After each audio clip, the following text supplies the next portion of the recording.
우리 생일러님들 반갑습니다. 하루 종일 고생 많으셨어요. 저도 감독하러 교실에 들어가 보니 하루 종일 에어컨을 틀어야 되겠는데 딱 적당한 온도를 찾기가 쉽지가 않더라고요. 조금만 올려도 춥고 조금 내리면 답답하고 그렇게 좀 힘드셨을 텐데 문제들만큼은 여러분 마음대로 쫙쫙 잘 풀리셨길 바라요. 그래도 혹여나 조금 찝찝한 문제 아니면 맞추긴 했지만 정확하게 내 실력으로 만들어 두고 싶다 하는 문제들 있으시죠? 있습니다. 그거 저랑 클리어 해 보시면서 이 20문제를 온전히 내 것으로 만드는 그런 시간이 됐으면 좋겠습니다. 저랑 투자해 보실 거죠? 좋습니다. 1번부터 시작해 볼게요. 문항지 준비되셨습니까? 갑니다. 윤리학의 분류문항입니다. 나와 어떤 학자들이 나와 있습니다. 두 입장이 무엇인지 먼저 정확히 짚어보겠습니다. 제시문을 보면서 참 쫀쫀하니 재밌다 이런 생각이 들었습니다. 혹여 여러분들이 첫 번째 주에서 이론적으로 분석한다라는 말 때문에 나는 분석윤리학인가 봐, 나는 메타윤리학이구나 라고 감을 잡으셨다면 그렇지 않다라는 생각을 얼른 뒷부분을 보면서 아셨길 바래요. 자, 앞에 부분이 이론적으로 분석한다라는 이야기가 나와 있고 뒷부분은 도덕적 언어의 의미를 분석한다라는 말로 호응이 되고 있어요. 뭐 지금 국어 얘기하는 건 아니지만 이런 쫀쫀한 재미가 있으면서 앞에 이야기하는 나의 윤리학의 경우에는요, 도덕적인 행위를 이론적으로 분석하는 거예요. 그러니까 이론적인 분석을 한다고 하더라도 실천적이거나 행동지향적인 성격을 갖고 있다는 걸 알 수가 있고, 모든 행위자에게 타당한 도덕 규칙의 체계를 구축한다라고 했으니 그 타당한 도덕 규칙이라고 하는 것에서 규범적이거나 도덕 규칙으로서의 정당성을 갖고 있는지 혹은 그런 것에 당위성을 갖고 있는지를 찾을 수 있는 꼭지를 우리가 잡아낼 수 있겠네요. 이를 정당화하는 데 있다고 본다라고 했습니다. 그러면 누구? 그렇죠. 규범 윤리학 중에서도 이론 규범 윤리학이겠다라고 정리해 주시면 좋겠습니다. 혹시 이런 거 찾는 거 답답하신 학생들이 있다면 지금 제가 설명해 드린 게 도움이 되셨길 바래요. 뒷부분에 세 번째 줄부터 그런데 어떤 윤리학자들은 무엇에 관심이 있을까 볼게요. 윤리학의 본질이 도덕적 언어의 의미를 분석한대요. 추론의 타당성을 입증하는 것이라고 본대요. 이러면 어딥니까? 그저 여기가 바로 메타윤리학입니다. 메타윤리학에 대해서는 제가 더 여기다 덧붙이지 않겠습니다. 왜일까요? 메타윤리학에 대한 선택지가 이 안에 들어옵니다. 그러니까 이 부분에 더 덧붙여 있지 않은 선택 내용들이 선택지로 들어가기 때문에 여기서는 이론규범윤리학이 메타윤리학에게 할 수 있는 언급을 찾아야 되는구나 라고 딱 정리하시고, 기억 부분을 보니 이 문제의 경우에는 간과한다와 강조한다를 섞어서 썼죠. 그럼 이거 정신 끝까지 차리고 봐야 되겠다. 자, 그럼 1번 선택지 갑니다. 메타윤리학 당신은 이라고 얘기하는 거예요. 도덕 명제에 대한 검증 가능성과 분석적인 접근을 간과한다라고 저는 생각해요. 틀리죠? 왜요? 메타윤리학은 이 앞부분에 있는 내용을 간과하지 않습니다. 오히려 강조하는 편에 속하네요. 그래서 1번 X. 두 번째, 보편적 도덕 규범의 정립이 윤리학의 핵심 과제임을 간과한다. 이거 정답입니다. 이론규범 윤리학 입장에서 보자면 도덕 규범이 모든 사람에게 보편적으로 적용될 수 있는지, 그게 바로 여기 있습니다. 두 번째 줄이요. 모든 행위자에게 타당한 도덕 규칙의 체계를 구축하고 정당화하는 데 있다라고 했잖아요. 그 말을 줄여보자면 도덕 규범이 보편적일 수 있도록 보편적인 도덕 규범의 정립이 이론규범 윤리학에선 과제예요. 그게 윤리학의 핵심 과제임을 나는 강조하는데 당신은 간과하더라. 그래서 2번이 정답 되겠습니다. 그럼 3번부터 이제 좀 더 쐐기를 박는 거죠. 3번에서는 현실의 도덕 문제 해결을 위해서 인접 학문과의 연계를 강조한다라고 했어요. 자, 이 부분은 생각해 봐야 되는 게, 문제 해결과 인접 학문과의 연계를 강조한다면 요거는 실천윤리학적인 성격이 강하죠. 거기에다가 또 한 측면에서 더 판단해 보자면 메타윤리학이라고 하는 거는 도덕 문제 해결에 대해서 별 관심이 없었어. 그렇다면 그 해결에 대해서 강조한다라는 것은 기억에 들어갈 수 없겠다라고 한 번 더 클리어하게 생각해 줄 수가 있지요. 그래서 3번 빼줄 수 있습니다. 자, 대신에 여기서 넘기지 않고 하나 여쭤볼게요, 여러분들. 인접 학문과의 연계를 강조한다라는 이 부분이요. 실천 윤리학 할 때 우리가 뭐라고 정리했어요? 뭐뭐적. 오케이. 학제적. 요거는 잊어버리지 말기. 추가적으로 하나 기억해 둡시다. 4번. 도덕 이론을 적용합니다. 구체적인 실천 방안을 제공할 것을 강조한다라고 했는데요. 요것도 역시 위에서 얘기했던 것처럼 실천 윤리학이나 규범 윤리학적인 관점에서 강조하는 입장이에요. 메타 윤리학이 요걸 강조하진 않는다. 그래서 빼줄 수가 있다. 특히나 3번과 4번은 그런 비슷한 차원에서 오답의 여지를 빼줄 수가 있네요. 그럼 5번. 도덕 현상을 가치 중립적으로 센 거 들어왔다. 기술하는 것이 중요하다. 그럼 요거는 기술 윤리학 아닙니까? 그런데 말하자면 기술 윤리학적인 관점에서 요러요러한 과제가 난 중요하다고 생각하는데 당신은 그걸 좀 간과하네요. 라는 언급이 기억에는 안 어울린다 이거죠. 그래서 X 정답 2번 맞구나 했고요. 여기다 이렇게 메모를 하면서까지 설명드리는 이유는 이렇게 한 문제가 나오게 되면 윤리학의 종류 4가지가 얼추 다 들어간단 말이에요. 그래서 내가 그 사이에서 헷갈리지 않고 계속 반복 연습하는 훈련. 이거 좋죠? 좋습니다. 1번 스타트 멋지게 하셨길 바라고요. 두 번째 문제 가보겠습니다. 가불 사상가들의 입장으로 적절하지 않은 것은 3점입니다. 갑번은요. 요거요. 6글자 내지는 4글자로 한번 줄여보시죠. 자기 자신을 이기고 극기죠. 예로 돌아가는 것. 복례죠. 그게 인이다. 위인.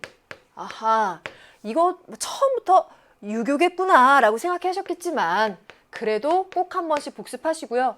자기를 이기고 예로 돌아가게 되면 온 천하가 이 사람을 어질다고 할 것이다. 아, 진짜 자기를 이긴다라고 하는 게 얼마나 힘든지 수험생활 해보니까 딱 느낌 오죠. 자, 유교이고요. 사상가라고 발문해서 말해주고 있으니까 공자겠구나라고 정리해 주시면 되겠습니다.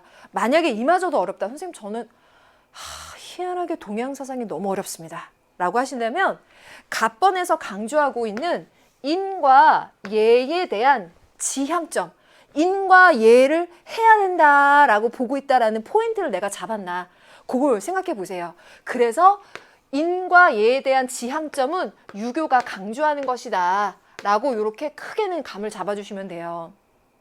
그거에 비해서 을을 보실 때요. 어머 선생님 저는 을에 인과 의가 있어가지고요. 이거 맹자한테서 많이 나오지 않나요? 유교 아니에요? 그래서 을은 맹자인가 뭐 또 이랬죠. 공자 맹자인가 이랬거든요. 선생님 하셨다면 포인트는 요겁니다. 을이 얘기하는 인의에 대한 설명은요. 뉘앙스는요. 인의를 실천해야 된다. 지향해야 된다. 보다는 당신들이 말하는 인과 의 말이야. 우리가 생각해 보니까 뭔가 중요한 걸 잊고 있는 것 같아. 아주 중요한 게 있고 우린 그걸 따라 살면 되는데 그걸 잊어버리고 없어진 후에 우리는 당신들이 말하는 그 인의를 따라 살면서 오히려 더 복잡하게 된 것 같아 라고 좀 비판적인 관점으로 보는 거예요. 그래서 이 인의, 을에서 말하는 이 인의에 대해서는 부정적으로 보는 거예요. 네, 이러고 볼게요. 여기에 포인트는 대도에 있어요. 대도가 무너지니 인의가 생겨났고 폐대도, 대도가 없어지니까 당신들이 말하는 인의라는 게 생겨났고 지혜가 나타나니 큰 거짓이 생겼다 이거예요. 그러면 당신들이 얘기하는 12선악을 분별하는 지혜 같은 것이 팍 생겨나니까 오히려 이 사람들이 오히려 더 인위적이고 거짓이 생겨났다. 또 육친이 화목하지 못하니 당신들이 그렇게 좋아하는 효와 자애라는 거 말이야. 그런 것도 다 이런 것들 때문에 생긴 것 같아. 그래서 우리가 지향하는 건 대도야. 어떤 도? 무위하고 자연한 그 도야. 그것 따라 살면 문제가 없는데 그게 무너지니까 인의도 생기고 지혜도 생기고 큰 거짓도 생기고 효와 자애도 생기는데 다 그거다 인위적이야. 이거에 대해서 비판하는 거예요. 인위적인 것에 대해서 비판하는 관점. 그러면 도가거든요. 이 도가 중에서도 노자의 관점이고요. 도덕경의 18장에 나오는 얘기예요. 네. 그래서 을같이 유교의 키워드가 나오는데 왜 유교가 아니냐, 이런 것들이 답답한 친구들에게 도움이 되셨으면 합니다. 그러면 1번부터 볼게요. 존비 친소의 구별을 전제로 사랑을 실천해야 한다. 구별을 전제로 사랑을 실천해. 두 글자로 줄여봐요. 구별을 전제로 사랑을 실천해. 별내 아닙니까? 이거 유교의 포인트죠. 특히나 여기 첫 번째 줄에 인이라고 하는 것을 실천할 때는 요 별애가 너무너무 포인트죠. 혹여나 나중에 무가랑 엮여서 나올까봐 겸애도 한번 표시는 해보고 가겠습니다. 혹시 겸애가 뭐였지 하는 친구들 있다면 요 포인트는 복습하고 가셔야 돼요. 여름에 요거 열심히 하세요. 예. 자, 이렇게 별애. 자, 1번은 맞는 얘기입니다. 두 번째, 그 사랑을 실천하는 방법이 뭐냐라고 했을 때요. 두 번째 요거랑 또 연결됩니다. 내 마음을 너랑 같게 만들어. 그러니까 내 마음을 미루어서 타인을 헤아려 보는 거야. 추, 기, 급, 인 하는 거죠. 그래서 기소불력 무시 여인도 하고요. 그러한 설을 행하는 게 사랑을 실천하는 방법이에요. 그래서 갑번의 첫 번째 줄에 인, 1번 선택지에 별애, 2번 선택지에 서라고 하는 건 짝짝짝 이어지는 얘기예요. 자, 그럼 1, 2번 다 맞아요. 그러면 3번 가볼게요. 도를 실현하기 위해라고 했어요. 여기까지는 괜찮아요. 왜? 을이 지향하는 대도가 지향점이라는 건 맞거든요. 그러면 인의의 도덕규범을 확립해야 되느냐? 여기서 틀립니다. 인의의 도덕규범이라고 하는 거 을의 첫 번째 줄에서 나와 있는 요거예요. 제가 적어놓은 것처럼 간단히 말하자면 그냥 인위적이야. 분별적인 지혜를 가르쳐. 그래서 오히려 그것이 사회 혼란의 원인이야 라고 보는 게 도가적인 시선이에요. 그래서 3번이 옳지 않은 것으로서 정답입니다. 그럼 4번. 그렇죠. 자연의 질서에 순응하고 무위의 삶을 살아라. 1번에서 첫 번째 줄에 배도에서 제가 무위자연 썼죠. 바로 그거 아닙니까? 그래서 4번 맞는 얘기고요. 5번이요. 여기다 별표 요거요. 이렇게 벤 다이어그램 같은 걸로 내면 잘 틀립니다, 학생들이. 여기 가운데 들어가는 선택지예요. 성인이 되기 위해서는 수양을 통해서 덕을 실현해라. 성인? 수양? 선생님 그거 유교에만 나오는 거 아니야? 덕? 그 유교 아니에요? 라고 하신다면 도가에서도 성인이라는 이상적인 인간상 지향하고요. 수양을 한다라고 하는 것 자체가 유불도, 동양사상들에서 공통적으로 이상적인 인간상이 되기 위한 수양을 강조한다라고 하는 건 큰 지향점으로서 공통점이라 할 수 있어요. 그리고 덕이라는 거는요. 말하자면 유교 버전에서 이야기하는 덕은 인의 같은 덕이겠죠. 또 을 버전, 도가의 버전에서 말하는 덕이라는 건 무위자연의 도를 따르는 덕이겠죠. 그 덕이 내포하는 바가 다를지라도 그 표면에 나와 있는 덕이라는 단어만 쓴 게 뭐가 문제? 그래서 요 가운데 들어가는 얘기입니다. 이런 것들을 꼬집어 물어보면 은근히 취약한 친구들 이런 거 5번 정답은 아니지만 잘 메모해 두십시오. 유교와 도가의 구도였습니다. 다음 시험을 위해서는 무가도 챙겨두시고 복습해두면 좋아요. 3번 갑니다. 가불병 사상가들의 입장으로 가장 적절한 것은 3번이네요. 야, 이거 앞에 풀었던 2번하고 또 결이 다른 3점짜리네. 이거 좀 어렵죠? 저는 아마도 이번 시험에서 요 3번이 가장 핫하지 않았나. 그 중에서도 3번 선택지와 하나면은 안 나오지만 요 5번 선택지에 별표를 드리고 싶습니다. 그냥 제 마음의 별을. 그래서 왜 그런지 한번 볼게요. 가불변 사상가들의 입장으로 적절한 게 뭐냐라고 했는데 딱 보면 원조 얘기하고 있는 거죠.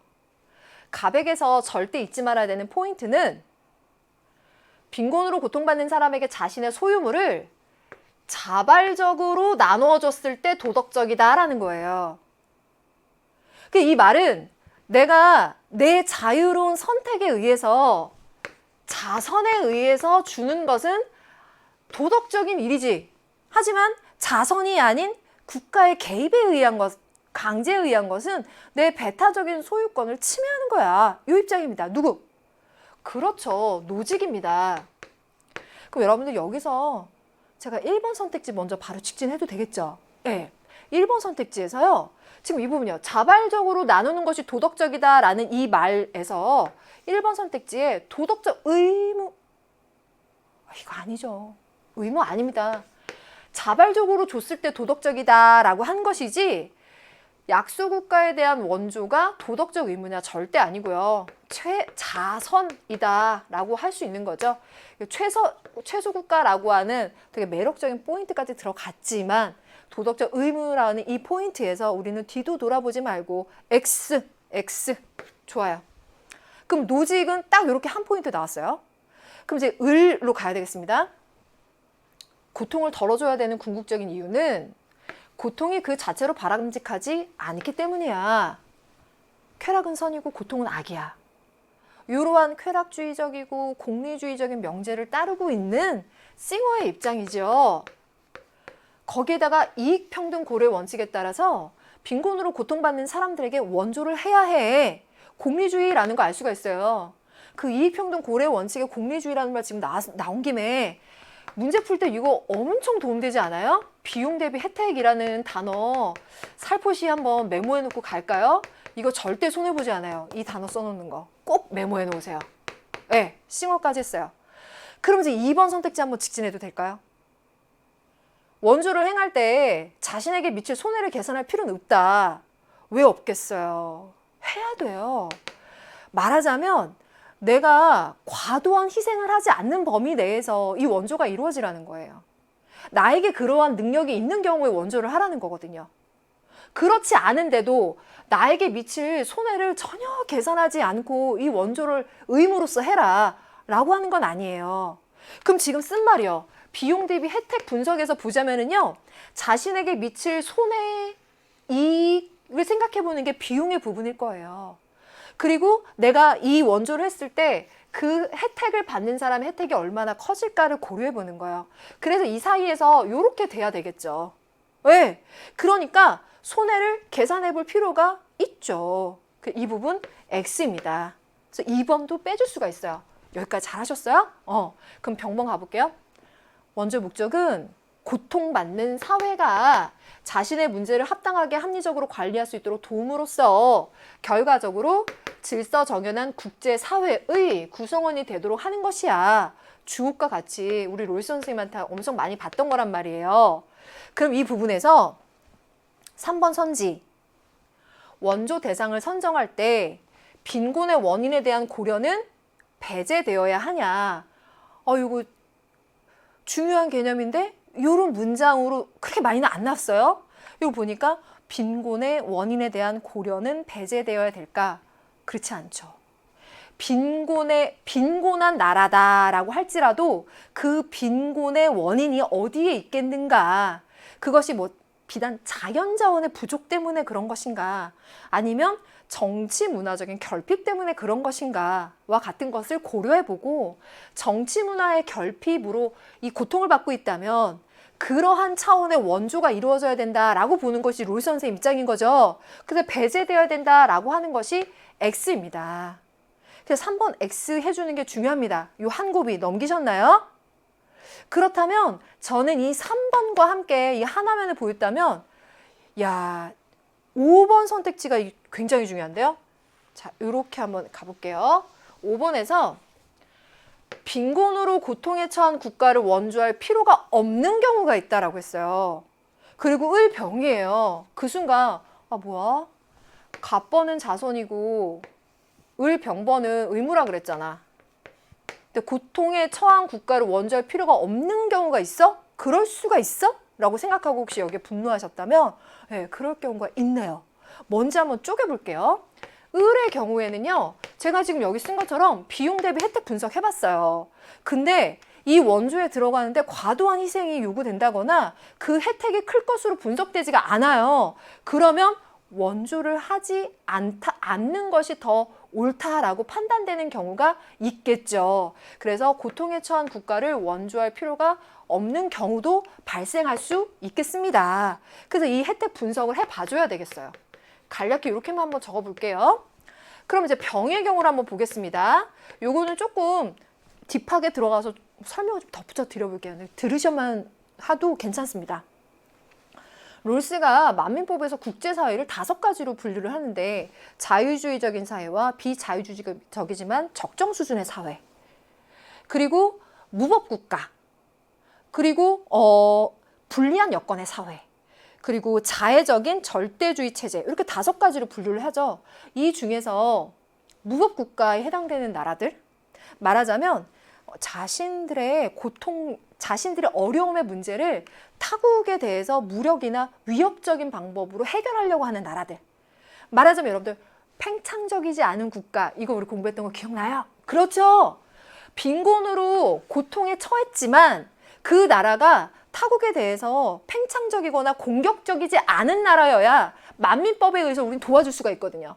근데 이렇게 고통에 처해 있지만 팽창적, 공격적, 맞아, 무법국가처럼 자신들의 문제를 이렇게 공격적으로 해결하려고 하는 나라들은 원조의 대상에 들어가지가 않는다는 거예요.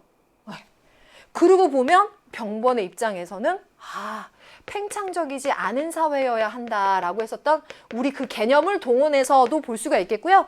제가 지금 딥하게 들어가서 5가지 분류를 했을 때 이 중에 무법국가에 해당되는 경우, 이거 좀 딥하긴 해요. 그래도 여기까지 들어줬을 때 나 저 개념까지 챙겨둬야 되겠다 하시는지 여러분 취사 선택하시되 이 개념으로도 풀이가 가능하게끔 5번이 설계되었을 거라고 봅니다. 그래서 5번은 없는 경우가 있다. 맞는 얘기예요.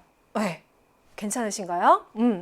4번 가겠습니다. 원조의 의무를 실행하기 위해서 과세를 강제해야 된다라고 했어요.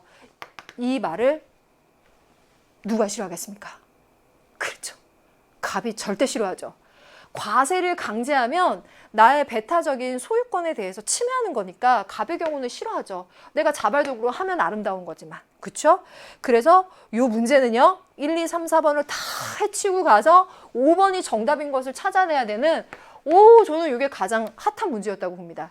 그리고 말씀드리지만 3번과 5번의 기본적으로 통하는 핵심이 롤스에게서 그 원조의 대상이 되는 국가 중에서 이 팽창적이지 않은 사회여야 된다. 고통을 받지만 팽창적이지 않은 사회여야 된다.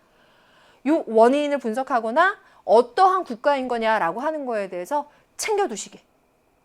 혹시 이런 걸 못 챙기셨다면 이제부터 이거 공부하면 됩니다. 여름에 공부할 거리예요. 자, 그럼 4번 가볼게요. 다음을 주장한 사상가 입장에서 문제 상황 속 A에게 제시할 조언으로 가장 적절한 것은 무엇일까요? 했어요. 제시문을 보시면서 아마 공리주의는 감을 잡으셨을 거예요. 그런데 이게 밀이냐 벤담이냐라고 했을 때 딱 벤담이겠다. 유일한 요거 체크하셨죠? 왜 벤담인지 한번 짚어볼게요. 공동체 이익이란 공동체 구성원들의 이익의 총합이다. 요거 우리 개념에서도 이 한 문장 굉장히 중요하다고 얘기했었네요. 어떤 일이 개인의 이익을 증진시킨다라는 것은 그 개인의 쾌락의 합계를 증가시키는 것을 의미한다. 개인들의 행위를 통해서 산출할 수 있는 쾌락의 양이 옳음을 평가하는 유일한 요소다. 뭐가? 양이. 요게 양. 그래서 요 양적 공리주의 입장에 있기 때문에 쾌락의 합계에서 그러니까 쾌락 밀이면 그런 양적 차이뿐만 아니라 질적 차이도 이렇게 가겠죠. 근데 벤담의 입장이기 때문에 그 양만이 옳음을 평가하는 유일한 요소다라고 할 수 있는 거죠. 그래서 여러분들이 신중하게 보신 건 좋아요. 합계, 그 공리주의일 수 있고 양 얘기가 나왔는데 벤담이냐 밀이냐 더 신중하게 봤을 때 합계를 증가시키는데 양이 옳음을 평가하는 유일한 요소다라고 했으면 벤담이야. 아주 잘했어요. 이 문장 자체가 아주 좋으니까 한 문장씩 끊어서 요 세 문장을 잘 읽어두시기를 추천드립니다. 진짜요. 텍스트 잘 읽어두기. 자, 문제 상황 갑니다. 이 운동화가 뭘까 상상하게 됐잖아요. A는 한정판 운동화를 구입하고자 용돈을 모으고 있는데 그러던 중 코로나 바이러스 감염증 19에 따른 경기 침체로 이럴 수 있겠네. 후원이 끊긴 자선단체. 도움의 손길이 필요하다는 광고를 봤어. 용돈을 기부해야 되는가 말아야 되는가. 그래도 이 친구 굉장히 착한 친구야. 그럼 이 A 친구한테 벤담은 어떤 조언을 해줄 수 있을까라고 했을 때 제가 이 제시문 설명할 때 1번 선지. 이래서 의미 있는 거죠. 질적으로 고상한 쾌락을 산출할 수 있도록 행위하세요. 이거는 미리잖아요. 그래서 벤담이 아니란 말이에요. 그래서 얘는 그래도 의미 있는 오답지죠. 두 번째, 행위의 결과를 고려하기보다 선의지에 따라 행동하세요 했을 때 선의지, 결과보다는 선의지, 그러면 칸트이겠다 라고 하는 접근 하나 당연 가능하고요. 두 번째는 공리주의인데 결과를 고려하기보다라니 결과가 엄청 중요한 걸 이러면서 빼줄 수 있죠. 세 번째, 보편적 도덕 원리를 배제하고 상황과 맥락에 맞게 행위하세요. 이것도 두 가지 접근법이 가능한데요. 보편적인 원리를 배제하라니. Principle of Utility, 공리의 원리라는 게 엄청 중요한데 그거 왜 배제해? 라고 생각하는 거 하나. 두 번째는 보편적 도덕 원리, 그게 정언명령의 원리든 유용성의 원리든 그거 배제하고 상황과 맥락을 고려해야 해 하고 하면 얼추 더 윤리스럽네. 그죠? 그래서 3번도 빠져요. 여기까지는 답이 없어요. 자, 그럼 4번 갑니다. 4번은 이도저도 아닐세 이런 생각이 들었어요. 구체적 상황을 고려하기보다 공동체의 전통에 맞게 행위하세요 라고 했어요. 덕윤리라면 상황도 고려하고 전통도 맞게 그 나라의 역사나 문화, 그 공동체의 역사, 문화 이런 걸 다 고려할 수 있겠죠. 그렇지만 4번의 경우에는 상황을 고려하기보다라고 했으니까 공동체 전통에 맞게 행위하세요 라고 했으니 이건 어떤 입장이다 딱 못 받기보다는 이 선택지 자체로만 보자면 펜담의 경우 공동체 전통에 맞게 행위하는 것보다는 지금 위에서 얘기한 대로 쾌락의 합계를 증가시키는 거, 쾌락의 양을 증가시키는 거, 이게 유일한 요소라는데 전통에 맞게, 전통이라고 하는 것 자체가 그 쾌락을 증진시키는 거랑 딱 합치되는 것이 아니라면 이건 정답이 아니겠다. 빼줄 수 있죠. 잘했어요. 정답 5번에 있었네요. 또 행위와 관련된 사람들의 쾌락의 총합이 극대화되도록 행위하세요. 완전 맞고요. 제가 텍스트 잘 읽으라 그랬잖아요. 여기 쾌락의 총합이 극대화라고 하는 거랑 위에서 얘기했던 쾌락의 합계를 증가 요 부분이랑 연결되는 그런 부분이 있죠. 이렇게 딱 매치시켜서 한 번만 더 정리하면서 4번 정리하면 좋겠어요. 잘 푸셨습니다. 5번 갑니다. 그림은 서술형 평가 문제와 학생 답안이다. 학생 답안은 기억부터 미움 중 옳지 않은 것은 무엇인가? 서술형 평가 문제 형식의 경우에는 그렇게 어렵지 않은 개념 요소들이 들어가는 경우가 많은데 이 문제는 잘 모르겠습니다. 여러분들 의외로 좀 별로 어렵지 않은걸요? 하시는 분도 있겠고요. 전 굉장히 헷갈렸네요. 라는 분들도 있을 것 같아요. 뒷분들을 위해서 설명을 드려보자면 갑과 을의 대비는 생활과 윤리에서 국가권위의 정당성 단원의 문안이 출제되며 잘 조합되어 나오는 형태입니다. 작년 6월에도 출제가 된 형태예요. 본론부터 말하자면 갑의 경우에는 아리스토텔레스 여기다가 쓸게요. 그러면 화면 바뀌어도 을은 로크예요. 갑이 아리스토텔레스 이유 잘 아시죠? 그래도 꼭 한번 짚어봐요. 제가 말씀드리는 키워드에다가 형광펜을 꼭 칠해보세요. 갑이 얘기하는 국가는요, 자연적으로 존재해요. 그래서 인간은 본성적으로 국가 공동체를 구성하는 동물이에요. 정치적 동물이에요. 자연적과 본성적이라는 건 굉장히 밀접한 관련이 있죠. 또 본성에 의해서 국가 없이 살아가는 존재는 인간 이하거나 인간 이상의 존재야. 이 말은 그래서 국가 없이 사는 존재는 동물이거나 신적인 존재인 거고 인간이라면 국가 안에서 살아야지. 그죠? 여기에 부수적으로 튀어나올 선택지들이 또 굉장히 많아요. 그것도 공부거리긴 하네요. 어쨌든 갑번은 아리스토텔레스고요. 포인트 저 부분을 잊으시면 안 됩니다. 그래서 제가 이렇게 넘기더라도 좀 지저분해도 남겨놓을 테니까 체크해 놓으세요. 그럼 을은요. 국가의 구성원이 된 사람들은 자연법 위반 행위에 대한 처벌권을 입법부에 양도해. 입법부 이권을 분립한 형태를 이야기하는 것이 로크의 관점이죠. 이러한 권한은 사람들의 합의에 의해서 기초하고 국가의 지배 아래에 들어간 모든 이의 생명, 자유, 재산의 보존에 기여해. 이 말 훅훅 넘기죠. 생명, 자유, 재산의 보존. 계약문. 넘기잖아요. 이거 중요해요. 이 원론적인 이 얘기가 꼭 핵심이에요. 이거 꼭 체크해 놓으세요. 그리고 합의. 이거는요, 계약의 산물이라는 거잖아요.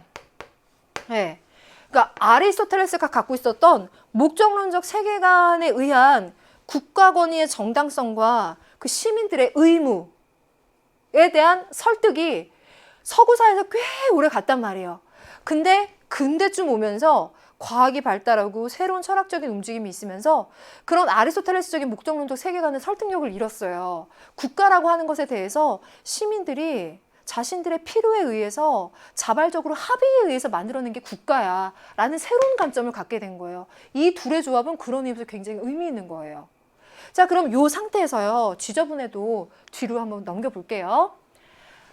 갑과 을의 해석이 있잖아요. 자, 기억법. 갑은 공동체를 지향하는 인간의 본성에 따라서 국가가 형성된다. 좀 앞에 한번 다시 갈게요. 본성적으로, 자연적으로 이렇게까지 했는데 이 기억번 틀렸다라고 생각 안 하죠? 예, 그대로 정리해 준 거예요. 기억번은. 고맙죠? 그럼 니은번. 인간의 최선의 삶은 정치 공동체 속에서만 가능해. 그래서 인간의 선을 실현하는 최선의 삶이라고 하는 건 이 국가 정치 공동체 속에서 가능한 거야. 그래서 국가는 개인들의 그런 삶을 실현하는 데 도움이 될 수 있어야 된다라고 보는 그런 관점인 거고요. 그래서 아리스토텔레스에 대한 거 맞아요. 그러면 반면 을은 개인들이 자신의 재산에 대한 권리를 생산하기 위해서 국가를 수립한다고 보고라고 했어요. 이게 틀렸거든요. 왜 틀려? 자신의 재산에 대한 권리를 생성하기 위해서 그래서 계약 맺고 국가 수립한 거 아니야? 뭐가 틀려 하신다면 여기요. 원론적으로 얘기하자면 생명, 자유, 재산의 보존을 위해서 계약을 맺어요. 그래서 요 말을 잘 뜯어보면요. 요거까지 의도하시고 내신 걸까 싶긴 한데 설명을 들어보면 로크의 사회계약론에서 중요한 점이요. 재산에 대한 권리, 재산권이 로크는 자연권이라고 봐요. 그러고 보니까 생명, 자유, 재산의 보존이라고 말했잖아요. 인간이 자신의 생명이나 자유를 갖고 보존할 거나 제 재산을 보존할 거는 자신들의 기본적인 권리인 거예요. 그 중에서도 재산권이라고 하는 것은 자유권, 기본권으로 봐요, 로크가. 그래서 로크가 특히나 생명, 자유, 재산의 보존에 기여한다라고 설명하는데 그 중에서도 특별히 이 사회계약이 중요한 거는 로크 입장에서 중요한 건 특별히 재산의 보존, 이 부분에 있어요. 그래서 이 재산의 보존이라고 하는 것을 보면 재산권은 내가 원래 누려야 되는 자연권이기 때문에 그것을 잘 보장해주기 위해서 계약을 맺는다라고 하는 개념이 형성되게 되거든요. 그러면서 우리가 왜 노동가치설 이런 거 얘기했었잖아요. 나의 노동이 가해지게 되면 거기에 대한 소유권이 발생하게 된다.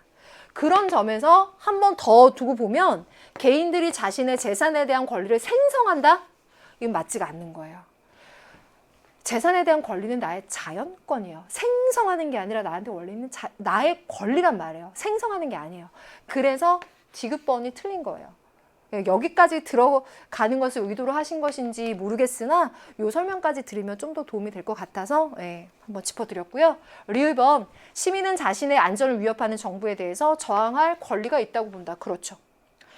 지금 얘기했던 건 생명에 대한 보존에 기여하기 위해서 계약을 맺었는데 나의 안전을 위협하는 정부라면 저항할 권리가 있다고 봐야 되고요. 갑을 모두로 봤을 때 시민은 자신이 속한 국가에 대해서 정치적 의무를 지닌다고 본다. 의외로 이런 문장이 어렵다고 하는 친구들이 있는데요. 이 단어 자체가 국가 권위의 정당성과 시민의 의무에 관한 단어예요. 국가 권위는 어디서 생겨났을까를 이야기하는 단어이고요. 거기에다가 그렇다면 시민들은 어떤 의무를 지니느냐, 정치적 의무를 지니느냐 이거거든요. 그러면 둘 다 그 내용에 대해서 다르게 얘기하더라도 시민은 정치적 의무를 갖는다라고 하는 거 공통점이에요. 의외로 이거 약하는 친구들은 이런 부분 좀 읽어보셔야 될 것 같아요. 원래 텍스트를 읽어보면서 큰 제목부터 목차부터 공부하는 그런 방법들 있잖아요. 네. 정답 3번. 그래서 한 페이지가 그렇게 쉽게 넘어가지 않았어요. 저의 경우에 학생 입장에서 문제를 본다라고 했을 때 쉽지 않아 이런 생각이 들었는데요. 6번은 고마웠죠. 대신에 반가웠어요. 뭐냐면요. 왜 우리 맨 뒷단원에 그 소통 단원 나오잖아요. 거기 하버마스 문제가 계속 나왔단 말이에요.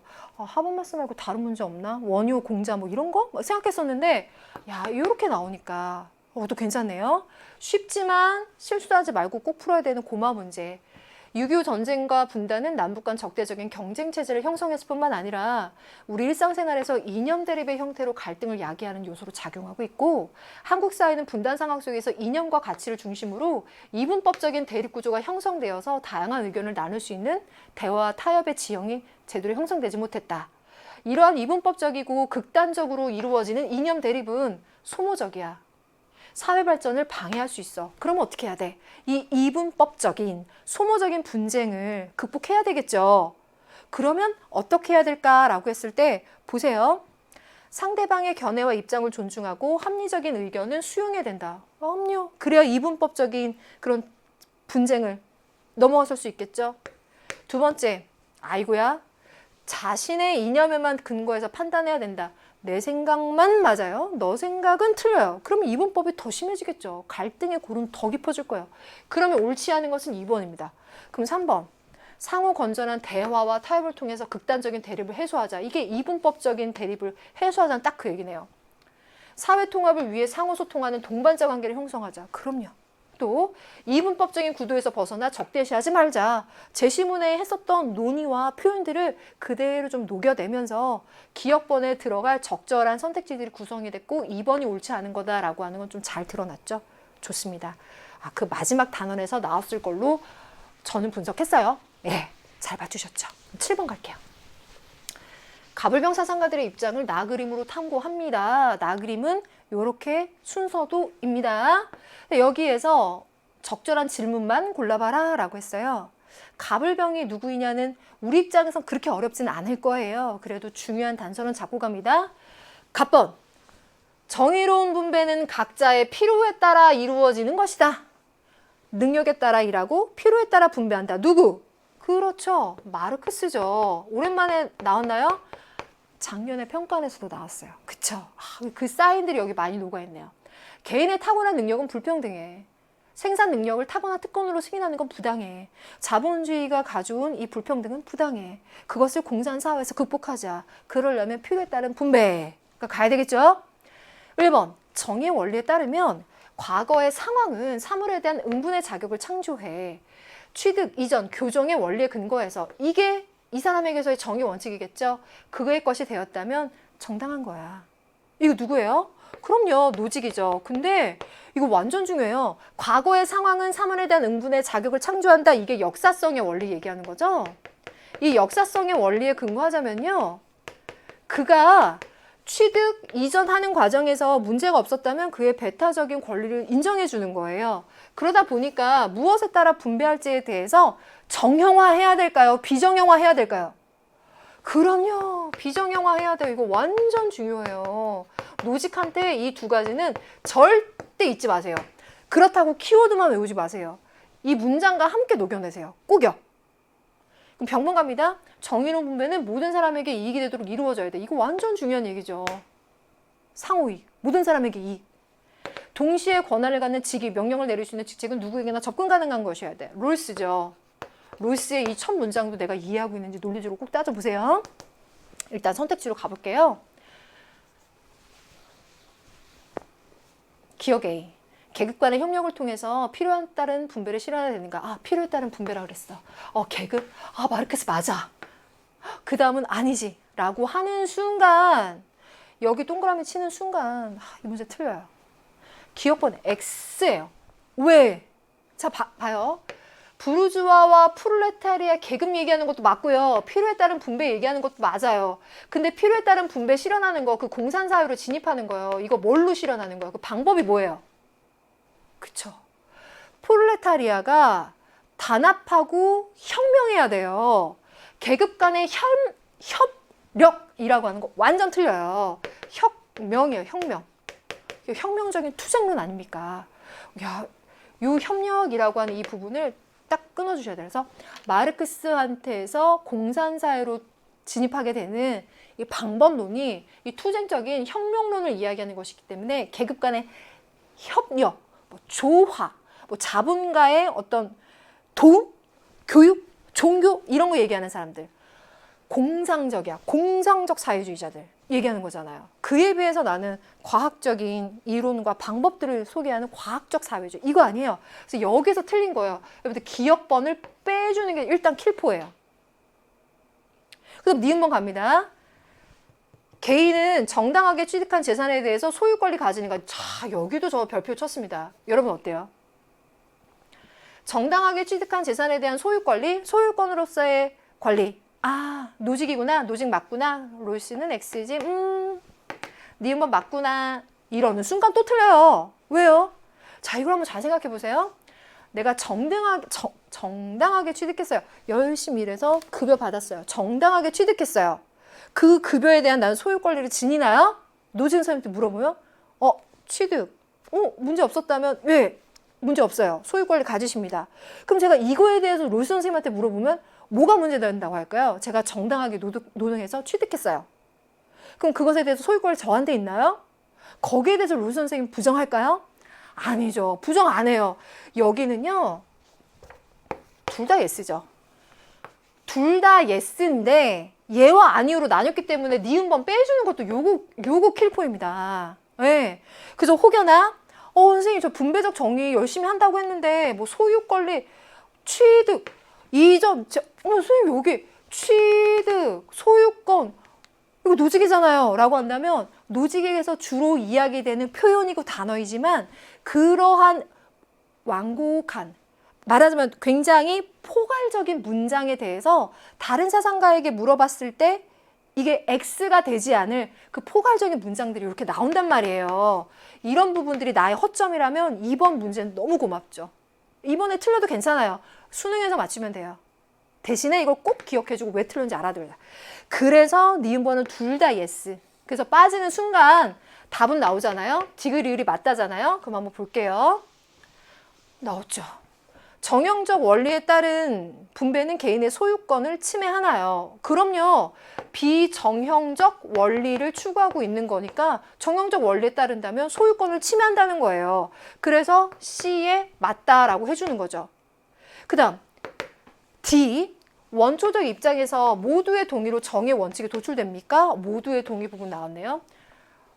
롤스 입장에서는 뭐 공리주의적인 입장 같은 것이 아니라 사회 구성원들이 모두 동의할 수 있는 것. 그래서 결과적으로 사회 구성원들 모두에게 이익이 될 수 있을 만한 원칙을 도출해야 된다라고 봐요. 그래서 모두의 동의. 어떻게 보면 만장일치예요. 그래서 이 원칙이 도출되는가? 롤스 예스예요. 그래서 디귿하고 리을이 들어가는 3번이 정답입니다. 이거 완전 중요했어요, 이 문제. 그쵸? 별표. 자, 그럼 8번 갑니다. 갑의 사상가들의 입장으로 적절한 것만을 보기에서 있는 대로 고른 것은 와 과학기술과 윤리인데 이것도 그렇게 호락호락하지만은 않네. 보면요. 갑의 경우에는 기술을 긍정하건 부정하건 간에 우리는 어디서나 부자유스럽게 기술에 붙들려 있어.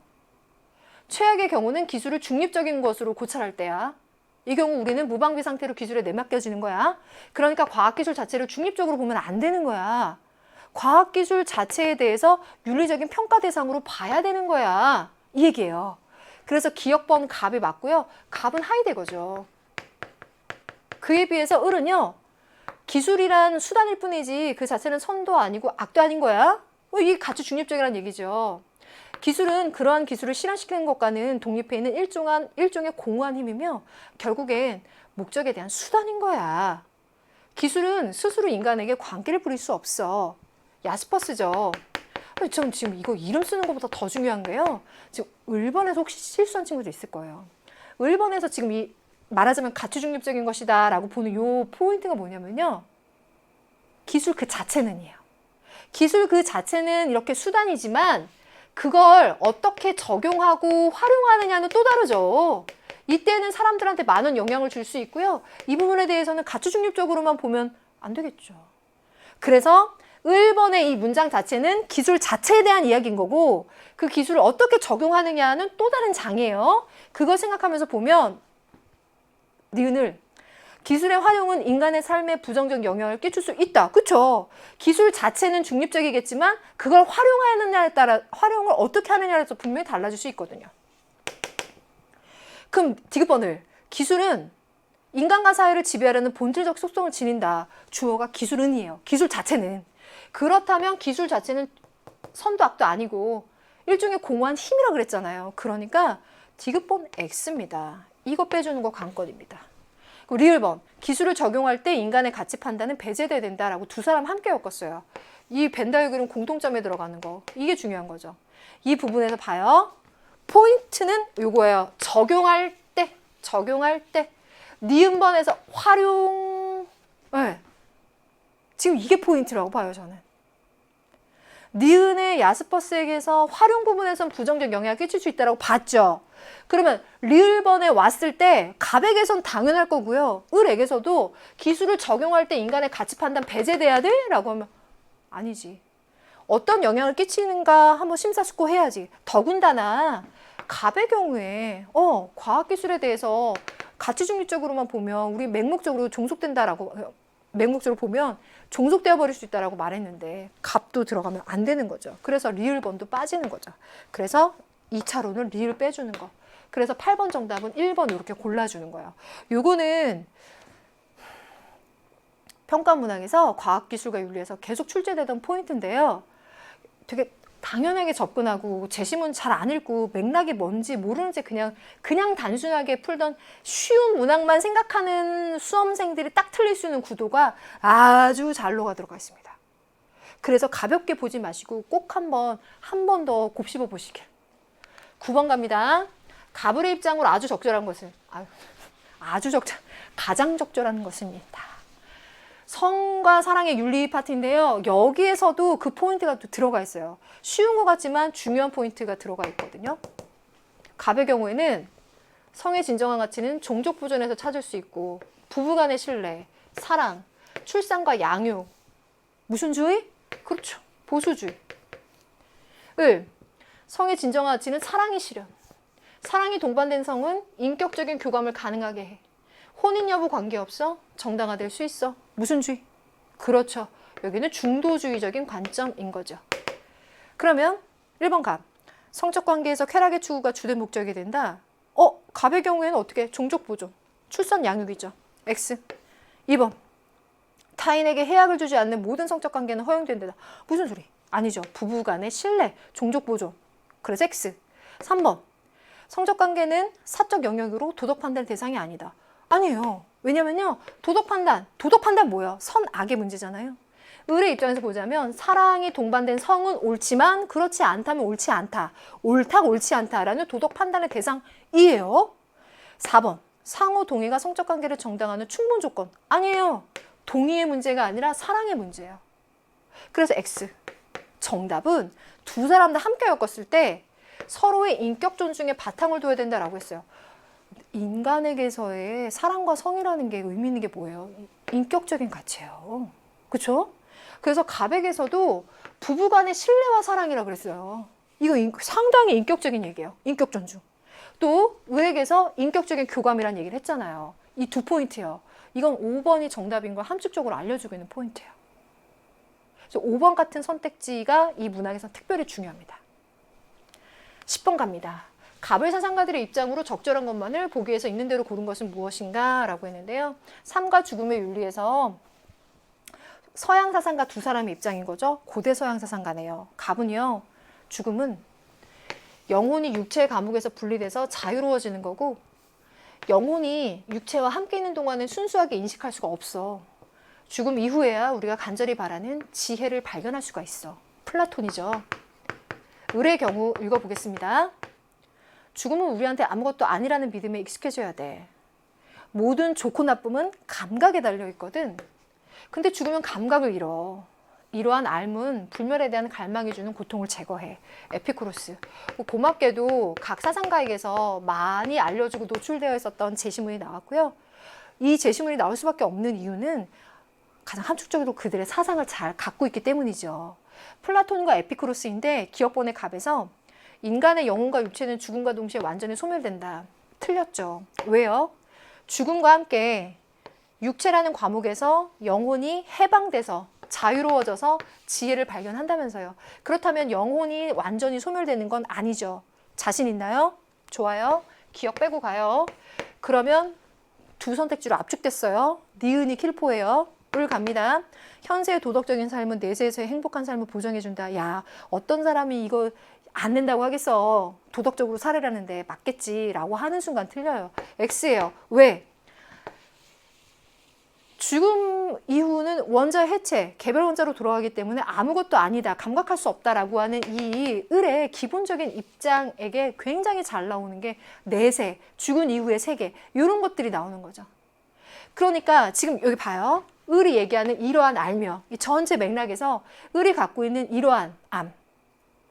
말하면 당시에 고대인들이 죽음에 대해서 잘못된 암과 잘못된 신념을 갖고 있었고 거기서 갖고 온 공포라던가 거기서 나오는 잘못된 행동들 이런 것들에 대해서 바로잡고 싶어졌던 에피쿠로스 입장에서 보자면 뭐 내세에서 어떻게 되고 저렇게 되고 그런 것 때문에 어떤 신을 믿어야 되고 그 신을 믿자 보니까 내가 혹시 신의 뜻에 어긋난 행동을 하지 않았을까? 그것 때문에 또 불안해지고 그러다 보니까 나는 또 아타락시스에 멀어지고 야 그거 진짜 어리석은 거야.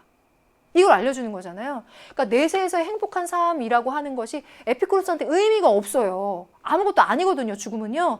그래서 니은을 빼줘야 돼요. 그 순간 정답은 나왔어요. 디귿 정답 확인해 볼게요. 원자가 흩어지는 것이야 감각의 상실이야. 맞죠? 둘을 엮었을 때 지혜로운 인간에게 두려움의 대상이 아니야. 맞죠? 지금까지 많이 나왔던 선택지이기도 하지만 이것만큼 이들을 얘기해준 핵심이 어디 있을까 싶어요. 가장 중요한 부분들이 정답으로 딱 들어가 있습니다. 잘 맞추셨죠? 11번 가겠습니다. 야, 형벌 얘기네요. 서로에게 제기할 수 있는 비판 딱 느낌 오죠? 3원형의 비판입니다. 자, 그러면 이 앞부분과 뒷부분 한번 따져봐야 되겠죠? 갑을명의 사상가가 누구인지 보겠습니다. 갑번은 범죄자 자신이나 사회 다른 선을 촉진하기 위한 그런 류의 수단은 아니야. 오직 보복법만이 형벌의 질과 양을 명확하게 제시해. 누구? 칸트. 왔다 갔다 하겠습니다. 이 부분은 이해해 주실 수 있죠? 감사합니다. 1번.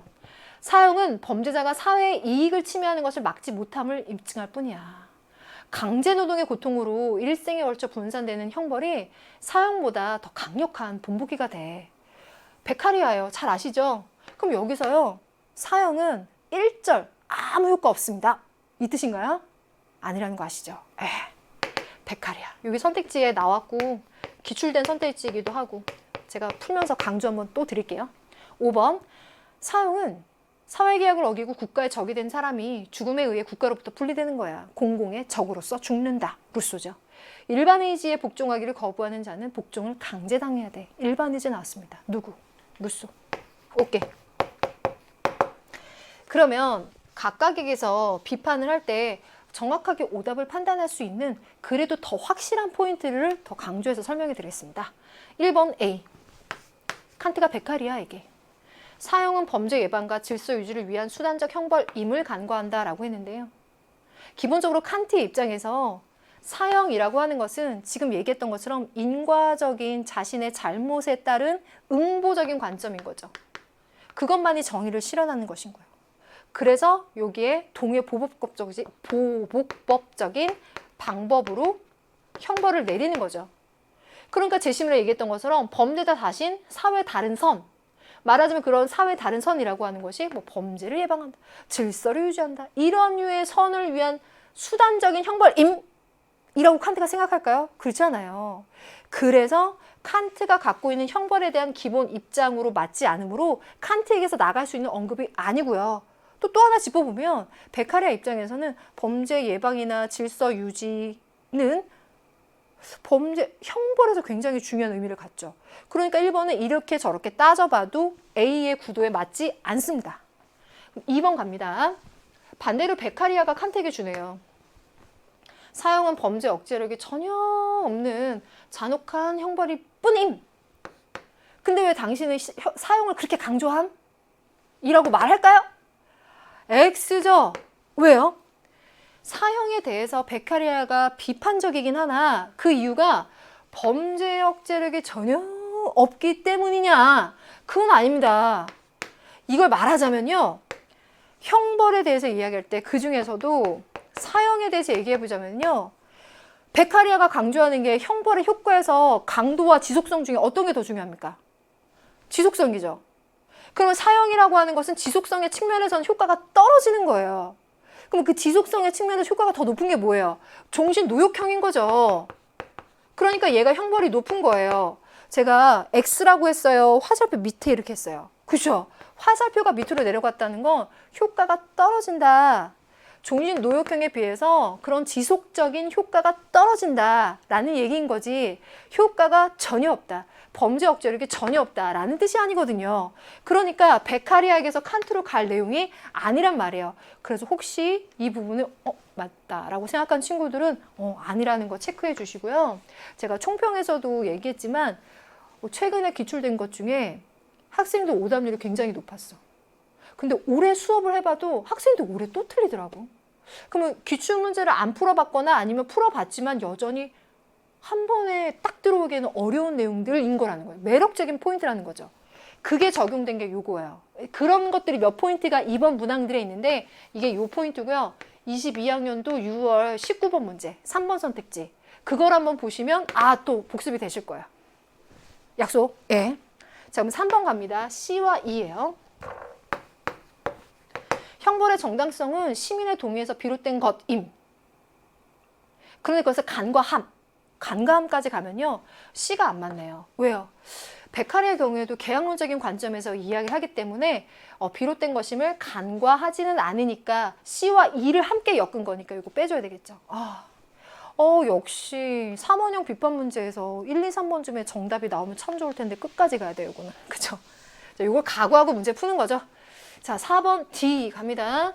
베카리아가 루소에게 자신의 생명권 양도를 사회계약에 포함시킬 수 없음. 계약 사형이라고 하는 건 생명 박탈권이 국가한테 있다는 건데 우리가 계약이라는 걸 왜 맺지? 나의 생명을 잘 보존하기 위해서 계약을 맺는 건데 생명 박탈권을 국가한테 줬다? 그거는 성립이 안 되는데? 근데 왜 루소 당신은 사회계약론자인데 왜 그 박탈권이 국가에 있다라고 그렇게 사회계약론자인데 그렇게 얘기를 하지? 이게 정답이죠? 딱 맞죠? 네. 그럼 5번 갑니다. 칸트가 루소에게 형벌은 범죄자가 형벌을 의욕했기 때문에 가해지는 것임을 간과한다. 가해지는 것임, 여기 자체가 틀렸어요. 굉장히 고전이 된 표현이지만 여전히 틀린 친구들이 있으니까 꼭 한번 짚어봐야죠. 형벌을 의욕할 수 있나요? 칸트 입장에서? 아니요. 형벌 받을 행위. 예를 들어 저는 형벌을 받을 행위, 예를 들어 절도라고 하는 행위를 선택할 수 있어요. 범죄 행위를 범죄자가 선택해서 스스로 의욕해서 할 수가 있죠. 하지만 그 절도범이 잘못했어요. 저 그러면 10만 원 벌금으로 낼게요. 형벌은 그걸로 합시다. 라고 형벌을 의욕할 수 있냐? 그건 없어요. 그거는 범죄자한테 의욕할 수 있는 자격이 없습니다. 그래서 형벌을 의욕할 수 없다. 그래서 5번 틀린 거예요. 정답은 4번이고요. 굉장히 중요한 문제였죠. 잘 푸셨어요? 12번 갈게요. 토론의 핵심 쟁점. 이것도 한눈에 보이니까 딱 좋죠. 동물 실험. 그러니까 대단원 2단원에 생명윤리 파트가 있는데 그중에 동물 실험에 대해서 얘기하고 여기에 대해 찬반을 말하고 있어요. 그럼 이제 갑번의 경우에는 유사성으로 인해서 인간한테 결과를 일반화할 수 있으니까 신약이나 새로운 치료법의 개발을 위해서 동물 실험 필요해요? 그랬더니 을이 동물 실험이 인간의 질병에 기여할 수 있어요. 여기까지 많은 부분이 유추됩니다. 굉장히 중요한 파트였어요. 일단. 하지만 동물은 인간과 마찬가지로 고통을 느끼는 존재이기 때문에 동물에게 고통을 주거나 죽이는 행위를 정당할 수는 없어요. 갑번이 동물이 고통을 느끼는 존재라는 건 동의해요. 그러나 동물 실험은 인간이 겪는 심각한 질병의 치료법을 개발하기 위한 최선이자 불가피한 선택이에요. 근데 1번이 아니에요. 동물 실험을 대체할 수 있는 방안이 존재하는데 동물 실험에서 얻어지는 것만큼의 충분한 정보를 얻을 수 있거든요. 따라서 동물을 희생시키는 실험은 정당화될 수가 없어요. 자, 갑번의 경우에는 동물 실험에 대해서 미안하지만 이렇게 한번 적어볼게요. 긍정적으로 보고 있고 을의 경우에는 정당할 수 없다라고 보고 있어요. 그런데 이 중에서 동물과 인간이 생물학적 유사성을 지니느냐, 그 동물 실험해가지고 결과를 인간한테 적용할 수 있느냐, 이제 그걸 통해서 인간의 건강 증진에 기여할 수 있느냐라는 거예요. 이런 부분은 갑의 언급과 그것을 받은 을이 동물 실험이 인간의 질병 치료에 기여할 수 있어요 라고 하는 이 부분까지를 봤을 때 아마도 정확하게 딱 이렇게 언급하지 않았다 뭐라고 하지 않는 이상 이 세 가지는 두 사람의 공통적인 의견이라고 볼 수 있죠. 그죠? 그에 비해서 4번까지 한번 볼게요. 인간과 마찬가지로 동물은 고통을 느끼는 존재인가? 갑번의 이 부분이요. 저도 그 부분은 동의해 라고 했으니 4번도 동그라미란 말이죠. 근데 5번 질병을 치료하기 위한 동물 실험이 정당하냐라고 했을 때 갑번은 yes, 1번은 no라고 했으니까 5번이 핵심 쟁점인 거죠. 핵심 쟁점치고는 그래도 좀 고맙게 풀린 문제죠. 잘 푸셨죠? 예, 수고하셨습니다. 그럼 13번 가보겠습니다. 그림의 강연자가 지지할 입장으로 적절하지 않은 것은 성과 속, 엘리아데에게서 나오는 그 포인트가 선택지에 아주 잘 여기 들어가 있어. 그래서 선택지를 가지고 개념을 한번 재확인해 보기에도 좋은 선택지들이야, 진짜. 보면요. 종교적 인간에게 세계란 늘 초자연적인 가치를 갖고 있었고요. 신성성은 존재의 완전한 현현, 드러냄이라는 사실을 잊어서는 안 돼요. 성스러움이 현현함으로써 사물은 어떤 전혀 다른 것이 되는데 그러나 그 후에도 여전히 그 사물임은 변하진 않아요. 성스러운 돌도 한 개의 돌이지만 돌이 성스러운 것으로서 계시되는 사람들에게는 성스러운 것으로서 계시되는 사람들이 바로 종교적 인간이에요. 눈앞에 돌의 현실이 초자연적인 실제로 변해요. 그런데 말이죠. 자신이 원래는 종교적인 존재이지만 나는 신을 믿지 않아. 나는 종교라는 가치를 믿지 않아. 라고 생각하는 비종교적인 인간들이 있습니다. 그 비종교적인 인간들은 말이에요. 이렇게 성스러움이 현현되어도 그것을 성스러운 가치로 받아들이지를 않는 거예요. 그래서 종교적인 인간과 비종교적인 인간의 패턴이 이렇게 나타나는 거죠. 근데 비종교적인 인간들조차도 원래는 그 성스러움을 체험합니다. 드러나고 있고요. 하지만 그걸 받아들이지 않는 거예요. 그래서 이렇게 다른 거예요. 이게 포인트거든요. 포인트 첫 번째. 그래서 1번 선택지를 보면 세계를 성스럽게 만드는 신은 종교적 인간에게만 성스러움을 드러내느냐? 그렇지 않다니까요. 종교적 인간이든 비종교적 인간이든 인간에게 성스러움을 드러내줘요. 근데 종교적 인간들은 그 의미를 받아들이고요. 비종교적 인간은 난 신이 없다고 봐. 이런다는 거예요. 그래서 1번은 적절하지 않은 걸로 정답이에요. 이거 중요하죠?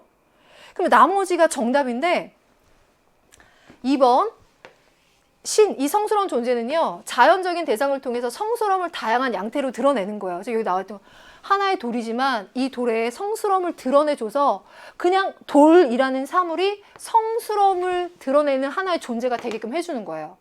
그래서 초자연적인 이 신과 자연적인 그 돌은 불가문의 관계로 연결되게 되는 거예요. 또 세속적인 것과 성스러움은 이렇게 질적으로 달라요. 우리 현실과 성스러움의 존재는 질적으로는 다르지만 그 성스러운 존재가 이 세속에 드러나주니까 이건 조화를 이룰 수는 있어요. 좋죠. 5번이 중요해요. 저는 포인트 1, 1번이 포인트 1, 2번이 포인트 2. 근데 5번은 정진술로 정답으로 처리된 포인트예요. 자연물 그 자체가 아닌 자연물을 통해 드러나는 성스러움이 숭배 대상이다. 1번 틀렸으니까 이거는 맞겠지 뭐 이러고 넘겼나요? 완전 중요해요. 여러분 선배들이 엄청 많이 틀리는 포인트거든요. 보면요. 성스러움이라고 하는 거는요. 자연물 그 자체냐 아니면 자연물이냐. 말하자면 여기서는요. 돌 그 자체가 성스러움일까요? 아니면 돌을 초월한 그 초월적인 존재가 성스러움일까요? 뭘까요? 네. 초월적인 존재가 성스러움이에요. 그 초월적인 존재가 자연물 속에 자신을 드러내 보여주는 거예요. 그러니까 자연물, 말하자면 이 제시문에서 돌 자체가 성스러운 그 존재는 아니고 돌, 자연물을 통해서 드러나는 성스러움, 이게 숭배의 대상이 됩니다 라고 보는 요 포인트입니다. 그래서 1번은 틀렸고 나머지 2번부터 5번까지는 논리적으로 이어져 있어서 개념 정리하기 아주 좋습니다. 14번. 다음을 주장한 사상가 입장으로 적절한 것만을 보기 위해서 있는 대로 고른 것은 무엇입니까? 이야.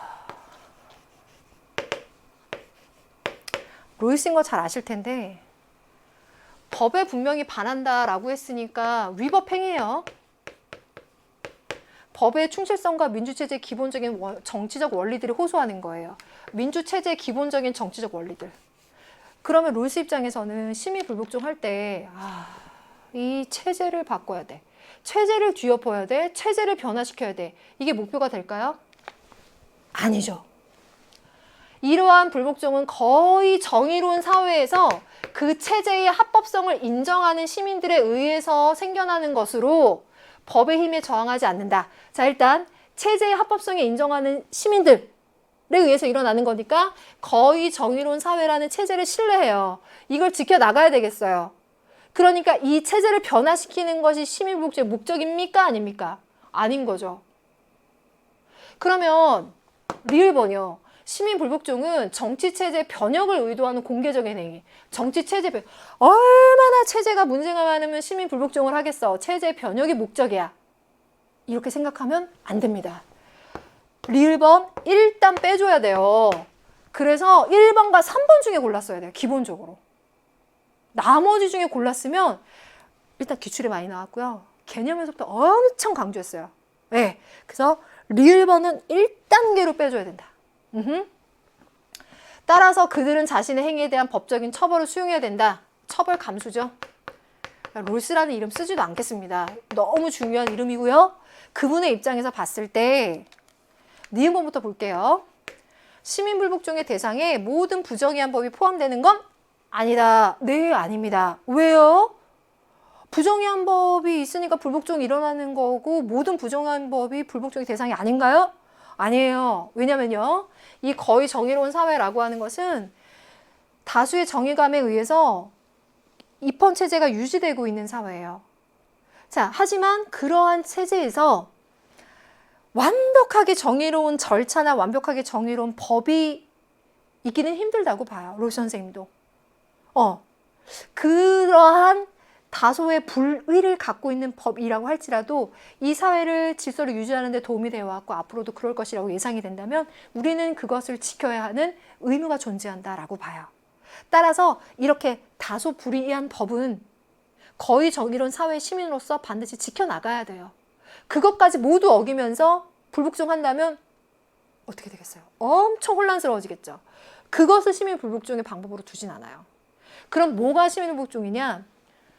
평등한 자유의 원칙과 공정한 기회균 등의 원칙이라고 하는 것을 심각하게 위배했다라고 하는 일부의 법만 시민불복종의 대상입니다. 그래서 니은번이 공통적으로 들어가줘야 돼요.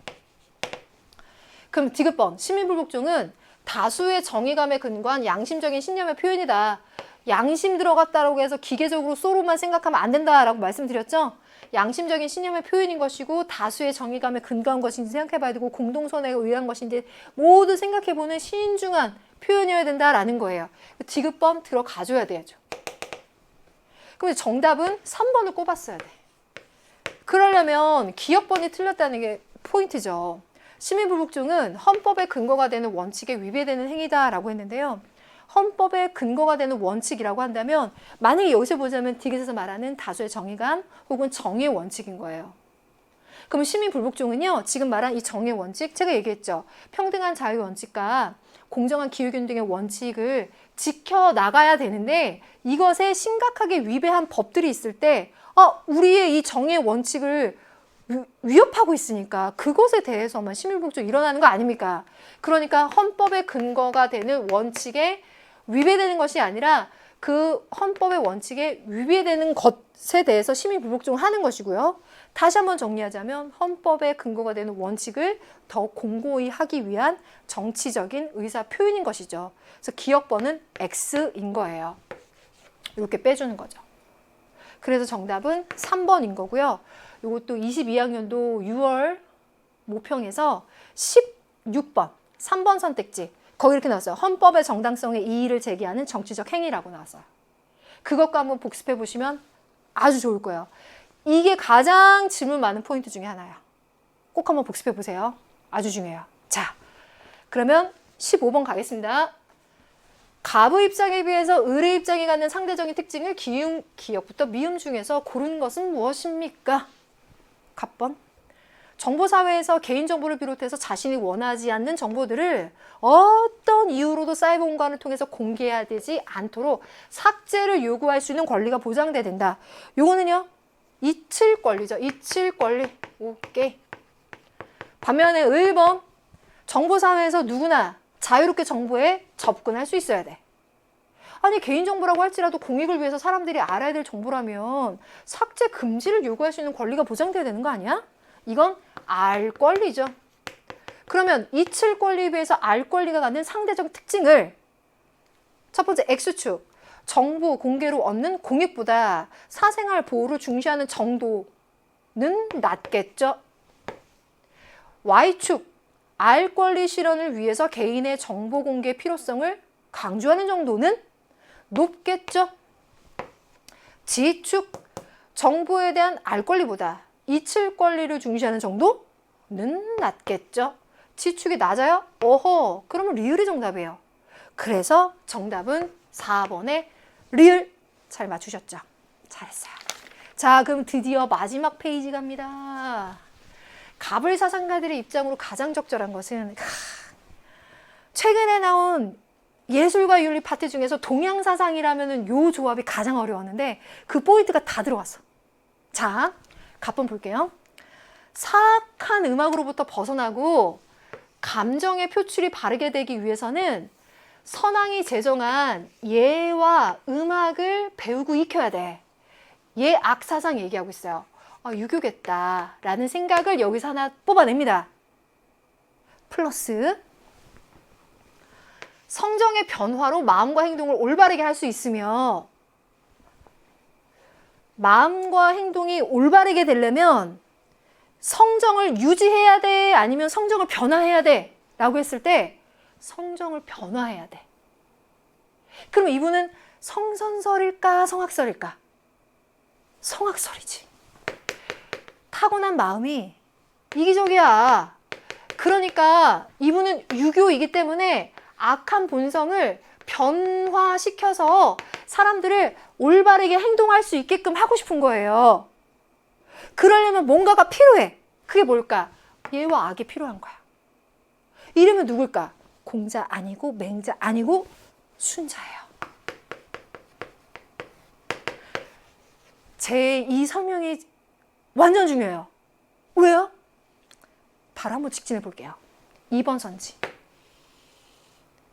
음악을 통해 본성을 함양할까요? 유지할까요? 보존할까요? 확충할까요? 변화할까요? 변화해야죠. 변화. 그래서 함양한다라고 하는 순간 2번은 틀려요. 그래서 예약사상에서 순자에게서 그냥 유교로만 알면 선택지 풀 수 있게끔 나오더니 여러분 성악설인 거 알아야 됩니다. 라고 했는데 딱 요 포인트가 이거죠. 2번. 그래서 일단 빼주는 거 굉장히 중요합니다. 이렇게 하면 딱 눈에 보이려나? 갑이 지향하는 거는 성정의 변화예요. 2번에선 함양이라고 했기 때문에 틀려요. 네. 자, 마지막 한 줄 더 읽을게요. 백성의 욕망을 절제하는 데 도움을 줄 수 있어야 돼. 욕망을 절제. 그렇지. 자, 그러면 1번 갑니다. 악기를 만드는 일은 단지 땅에 고인 물을 손으로 뜨는 것처럼 쉬운 게 아니야. 반드시 모든 백성들로부터 세금을 거둬야 돼. 이거 위로 성왕의 일과 부합되지가 않아. 성왕들이 해야 될 일이 아니야. 또 아래로는 백성들의 이익과 부합되지를 않아.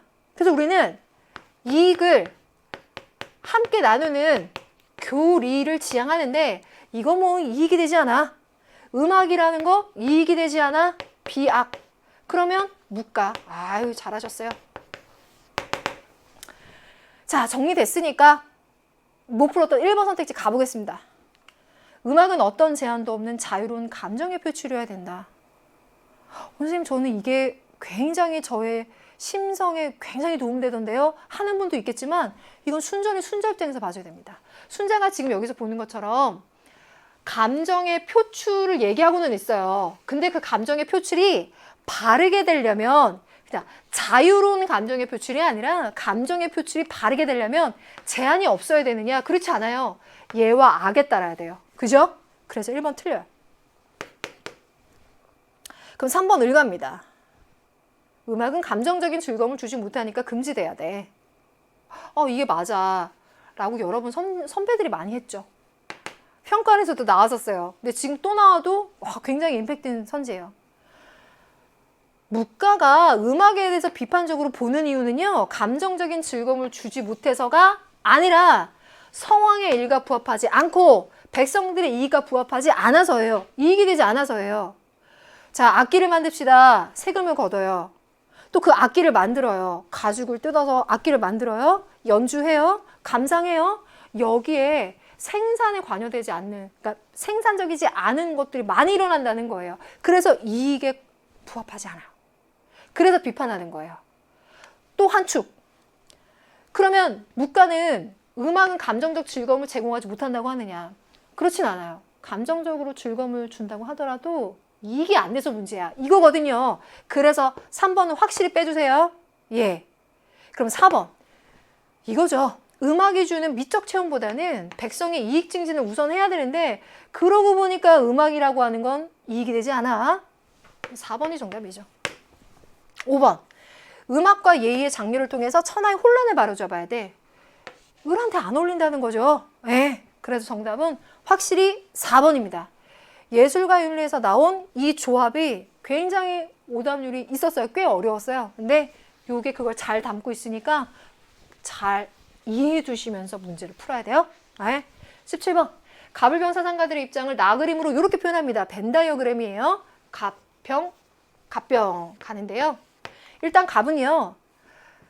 자연 체계 내에서 인간이라는 존재는 다른 동물들과 같이 미미한 가치를 지니지만 도덕적 실천 이성의 주체로서의 인간은요.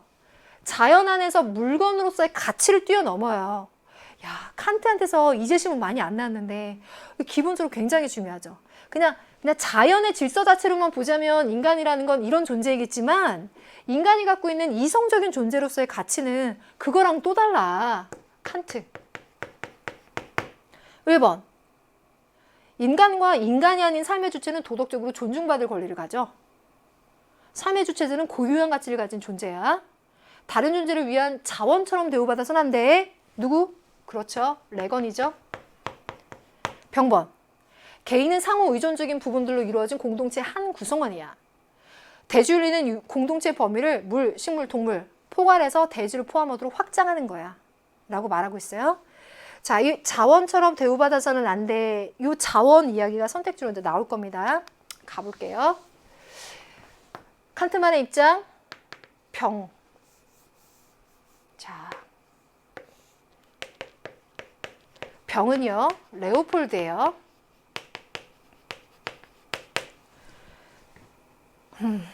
전체 한번 볼게요. 수단으로만 취급되어서는 안 될 존재. 세 번째, 내재적 가치. 이거 같은 얘기죠. 그죠? 자, 그럼 기억번. 단지 수단으로만 취급받아서는 안 될 존재. 내재적인 가치를 가진 존재. 그 존재를 파악하려면 이성을 가졌느냐 아니냐가 중요해. 그래서 이성적 존재만이 내재적 가치를 가져. 어때요? 칸트만의 입장이죠. 레오폴드와 레건의 경우에는 이렇게 얘기 안 하겠죠. 그럼 일단 기억번은 맞는 얘기예요. 자, 그러면 니은번. 집합적 유기체로서의 대지는 효용 창출을 위한 자원으로 사용될 수 없어. 레오폴드에게서 이 자원 얘기 계속 나오는 게 지금 핫하죠.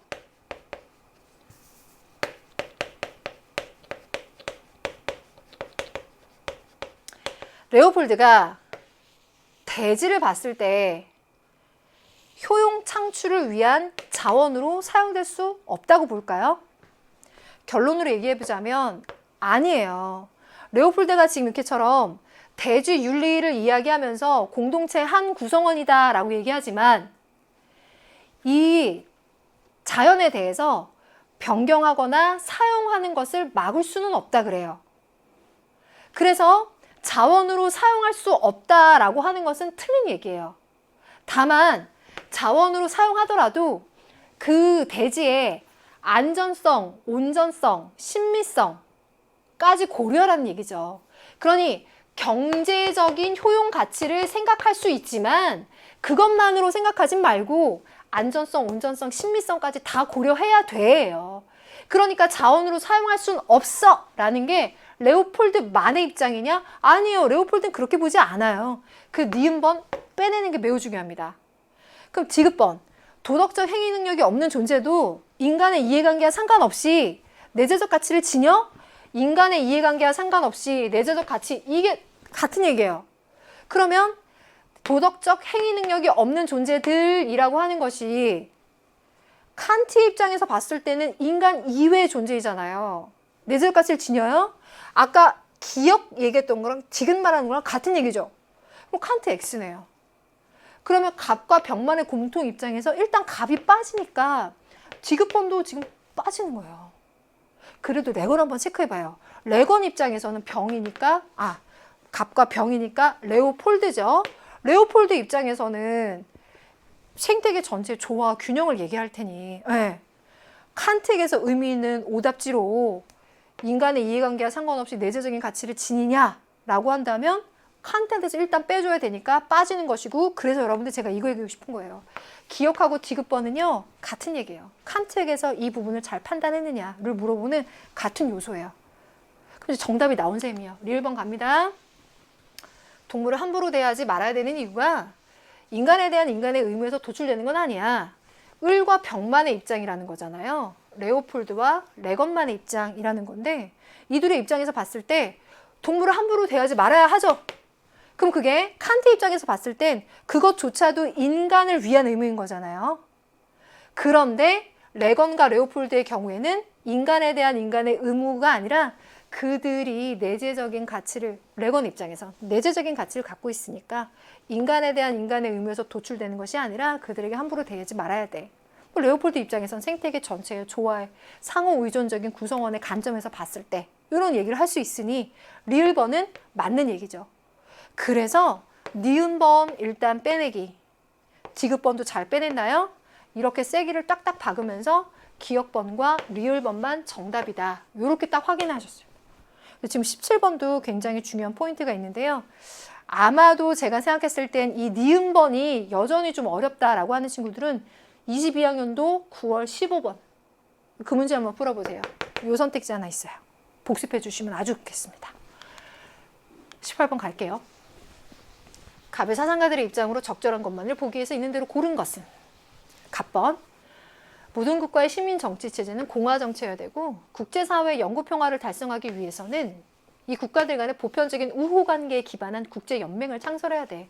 문장이 쫙 정리 잘 됐죠. 칸트의 영구 평화론 이야기. 단 요거는요. 칸트의 관점에서 봤을 때 국제 관계를 보는 것과 연결이 되어 있어요. 을은 국제 정치는 본질적으로 지속적인 권력 투쟁의 연속이고 모든 정치가들은 국가 이익이라고 정의될 수 있는 권력을 극대화하기 위해서 그 목적으로 정책을 추진하고 투쟁하는 거야. 모겐소의 입장입니다. 그러면 현실주의적인 관점인 거예요. 그렇죠? 기억번 갑. 연맹체제 단계에서도 개별국가의 주권이 인정되느냐? 그럼요. 이 연맹체제에서 개별국가의 주권이 인정된다라고 하는 게 오답 진술로 굉장히 많이 나왔었죠. 네. 뭐 개별 국가가 주권을 갖지 않고 연맹이 국가의 형태를 가져야 된다. 이런 류로 오답지가 많이 나왔던 거죠. 정진술로 맞는 진술로 잘 꾸려졌어요. 니은번, 을. 국제정치에서 분쟁은 인간의 본생것에 기여할 수 있다. 기인할 수 있다. 그죠? 모겐소, 현실주의적인 관점에서 국제관계에서 왜 분쟁이 일어나니? 인간이란 존재가 자기 이익 추구하잖아. 그런 인간들이 모여있는 국가 안에서도 그렇게 분쟁이 일어나는 것처럼 국제관계에서도 국가와 국가 간에 자신의 자국의 이익을 추구하다 보니까 분쟁이 일어나는 거야. 인간 본성으로부터 그 원인을 찾을 수 있지. 을의 입장이죠. 금, 디귿번, 을. 국가 간의 세력균형. 일단 이건 너무 중요하죠. 이건 꼭 체크해놔요. 현실주의 입장에서 국가 간의 세력균형이라고 하는 것은 문제를 해결하기 위한 하나의 중요한 대안이에요. 그러면 세력균형이 이루어지면 영구적인 평화를 보장합니까? 아닙니다. 세력균형이라고 하는 건 그 자체도 영원하지 않겠지만 세력균형이라고 하는 건 이들 간의 분쟁을 억제시켜주는 정도예요. 이것이 변화되게 되면 이 억제시켜준 상황이 또 변할 수도 있어요. 평화를 영구히 보장한다라고 하는 것은 현실주의적인 관점에서 참 안 맞는 얘기죠. 그럼 리을번, 비민주적 국가에 대해서는 폭력적인 개입이 허용되는가? 이건 특히나 갑에게서 의미는 표현인데요. 갑의 입장에서 보자면은 타국에 대해서 이렇게 공화 정치를 유지하고 있고 연맹을 맺고 있는데 자국은 자국의 문제를 알아서 해결해요. 근데 타국의 문제를 개입하는 거 혹은 거기다가 폭력적으로 개입하는 거 혹은 뭐 선멸전쟁 같은 거 일어나는 거 칸트는 옳지 않다고 봐요. 그래서 리을번 빼줘야 돼요. 그래서 1번입니까? 4번입니까? 고민했다면 리을번 빼주고 1번 정답 하셔야죠. 잘하셨습니다. 19번 갑니다. 갑의 사상가들의 입장으로 옳은 것은 모든 직업은 신으로부터 부름받은 자기 몫이야. 소명설 얘기하고 있죠. 아무리 천한 것으로 여겨지는 일이라도 신 앞에서는 귀한 것으로 인정받을 거야. 프로테스탄티즘, 칼뱅. 을은 항산이 있어야 항심을 지닐 수 있는 게 백성이다. 어떤 사람은 마음을 수고롭게 하고 어떤 사람은 몸을 수고롭게 해서 각자의 수고로움으로 서로 기여한다. 맹자 입장이죠. 자, 그러면 각자 이름을 써놓고 1번 선택지 보겠습니다. 노동은 신이 내린 형벌이다. 인간의 예속 상태를 나타낸다. 맞지 않습니다. 칼뱅의 입장에서는요. 노동이라고 하는 것은 신이 내린 명령이에요. 그 부르심에 응답하는 것이죠. 그래서 노동에 대한 잘못된 해석이에요. 칼뱅 입장에서 보자면. 다만 여기에 조금 보태자면 원죄에 대한 속죄로 생각한 것이 노동을요. 중세 그리스도교적인 관점이긴 해요. 하지만 이걸 거기까지 확장할 것인가를 봤을 때 소명설만 잘 이해하셔도 1번은 틀린 걸 잘 빼내실 수 있을 거라고 봅니다. 그것이 또 의도일 것이라고 보고요. 2번 갑. 노동을 통한 부의 축적은 인간이 구원받기 위한 유일한 수단이다. 우리 엄청 공부했죠. 부를 축적하게 된다라고 하는 것은 그러고 해서 인과적으로 신이 주신 축복이라고는 생각하지만 그게 구원의 수단이라고 생각하진 않아요. 그럼 야 이거 엄청 무섭습니다. 돈 많은 사람이 구원받겠네요. 그죠? 이게 수단이라면요. 그렇지 않습니다. 부의 축적은 신의 축복인 것입니다. 그 수단이다라고 하진 않습니다. 세 번째. 도덕 공동체를 실현하기 위해 직분의 구별은 없어져야 된다. 유교에서 사랑할 때도 구별이 굉장히 중요하고요. 이 직분에 있어서도 구별이 굉장히 중요하죠. 각자의 역할 분담을 이야기하는 거 아닙니까? 그것의 상호 보완. 그러니 없어져야 됩니다. 틀려요. 4번. 직업을 통한 일반 백성의 생계 유지는 도덕적 삶의 기반이 된다. 이게 항산일 것이고 이게 항심을 유지하는 것과 연결되는 거 아니겠어요? 4번이 정답이죠. 노동의 궁극 목적은 이라고 했어요. 생산성 향상을 통한 생활의 개선에 있다라고 했는데요. 한번 정리해보자면 이렇게 써요. 갑의 경우에는 신의 부르심에 응답하는 것. 을의 경우에는 궁극적으로는 도덕적인 삶을 사는 것. 그래서 맞지 않습니다. 정답 4번. 오케이. 마지막 문제 갑니다. 다음을 주장한 사상가 입장으로 적절한 것.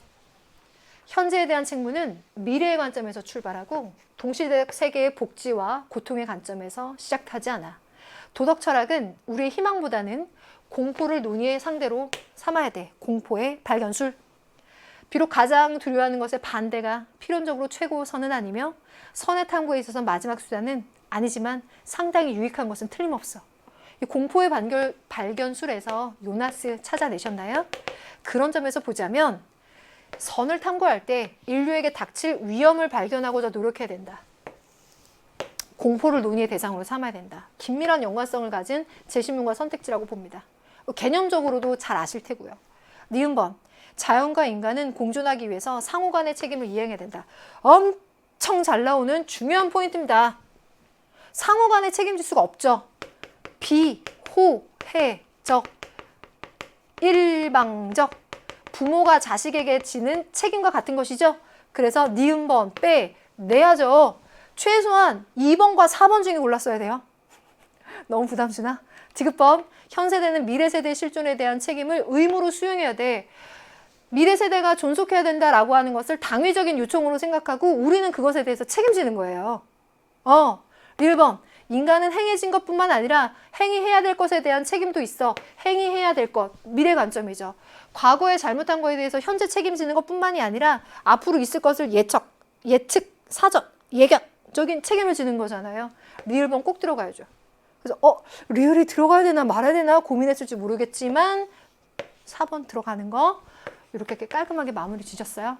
네.